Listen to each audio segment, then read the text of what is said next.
السلام علیکم ورحمۃ اللہ۔ دوستو، کچھ مسجدیں ایسی ہوتی ہے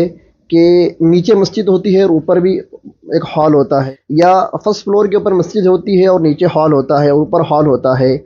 اور دیکھنے میں آتا ہے کہ بہت سارے لوگ جب نماز پڑھنے کے لیے آتے ہیں تو مین مسجد میں، جو اصل مسجد ہے، گراؤنڈ فلور ہو یا فرسٹ فلور ہو، وہاں پر جگہ ہونے کے باوجود کچھ لوگ اوپر جا کر نماز پڑھتے ہیں یا نیچے نماز پڑھتے ہیں۔ اصل مسجد اوپر ہے، ممبر محراب اوپر ہے، اب وہاں پر پچھلی صفوں میں جگہ ہونے کے باوجود کچھ لوگ نیچے نماز پڑھتے ہیں، تو کیا ان کا یہ عمل صحیح ہے؟ تو اس کا جواب یہ ہے کہ اگر کوئی عذر ہو اور بندہ نیچے نماز پڑھے تو اس کی نماز بلا کراہت درست ہے۔ جیسے کوئی معذور ہے، اوپر چڑھ کر جا نہیں سکتا، یا کوئی مجبوری تھی جس کی وجہ سے اس نے نیچے نماز پڑھ لیا، تو اس کی نماز مجبوری میں تو ہو جائیں گی، لیکن بلا مجبوری آپ اصل مسجد کو چھوڑ کر نیچے کے حصے میں یا اوپر کے حصے میں، باوجود یہ کہ اصل مسجد میں جگہ ہے، جیسے بھائی نیچے مسجد ہے اور نیچے جگہ ہونے کے باوجود اوپر جا کر سب بنا رہا ہے، یا فرسٹ فلور کے اوپر مسجد ہے، وہاں جگہ آخری صفوں میں جگہ خالی ہونے کے باوجود نیچے کچھ لوگ صف بنا کر نماز پڑھ رہے ہیں،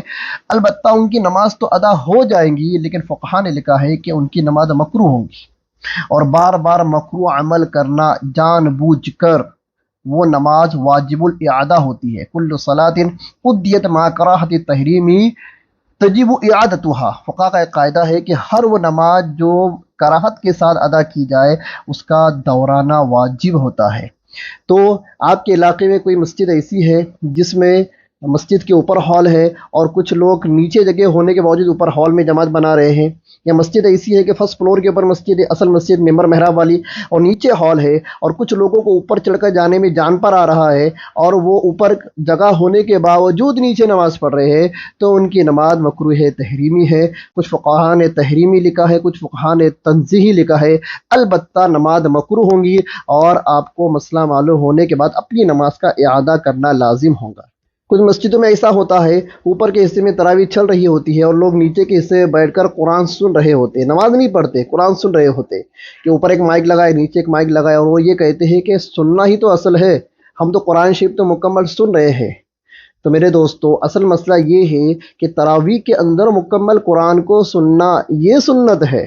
تم تراویح نہیں پڑھو گے اور جہاں پر تراویح ہو رہی ہے مسجد کے باہر بیٹھ کر، دروازے میں بیٹھ کر، نیچے کے حصے میں بیٹھ کر، وضو خانے کے اوپر بیٹھ کر تم قرآن شریف سنو گے تو تم کو قرآن شریف سننے کا ثواب نہیں ملے گا۔ قرآن شریف سننے کا ثواب مع تراویح کے ہے۔ تراویح کی نیت بھان کر آپ اگر اس کو ادا کرو گے، اس میں قرآن سنو گے، تو آپ کو مکمل تراویح میں قرآن سننے کا ثواب ملے گا۔ کچھ لوگوں نے ایک نیا طریقہ، نئی بدعت نکالی کہ بس مسجد کے نچلے حصے میں آ کر بیٹھ جاتے ہیں اور وہاں پر مائک لگا ہوا ہوتا ہے، امام صاحب کی، حافظ صاحب کی آواز آ رہی ہوتی ہے، اور وہ یہ سمجھتے ہیں کہ بس سننا ہی تو اصل ہے، ہم سن رہے ہیں، خود بھی گمراہ ہو رہے ہیں اور دوسروں کو بھی گمراہ کر رہے ہیں۔ مطلب ایک بندہ بیٹھا ہے تو دوسرا بھی آ کر اس کو دیکھتا ہے، بھائی کیا کر رہا ہے، وہ کہہ رہا ہے میں قرآن سن رہا ہوں، تو دوسرا آ کر ہی اس کے بازو میں بیٹھ رہا ہے،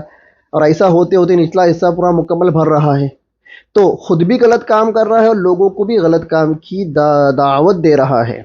تو یہ بالکل ناجائز عمل ہے۔ اس طرح سے نہ آپ کو قرآن سننے کا ثواب ملے گا، البتہ آپ سنت مؤکدہ تراویح کو چھوڑ رہے ہیں، اس کا گناہ آپ کو ملے گا۔ اور جو پہلا مسئلہ جو میں نے بنایا کہ اصل مسجد میں جگہ ہوتے ہوئے اوپر کے حصے میں جماعت بنانا، یہ نچلے حصے میں جماعت بنانا، یہ مکروہ ہے، اور مکروہ نماز واجب الاعادہ ہوتی ہے۔ امید کرتا ہوں مسئلہ سمجھ میں آ گیا ہوگا۔ اگر کسی کو دلائل چاہیے، میرے نمبر کے اوپر مجھ سے رابطہ کریں، انشاءاللہ آپ کو دلائل بھی دے دوں گا۔ السلام علیکم ورحمۃ اللہ وبرکاتہ۔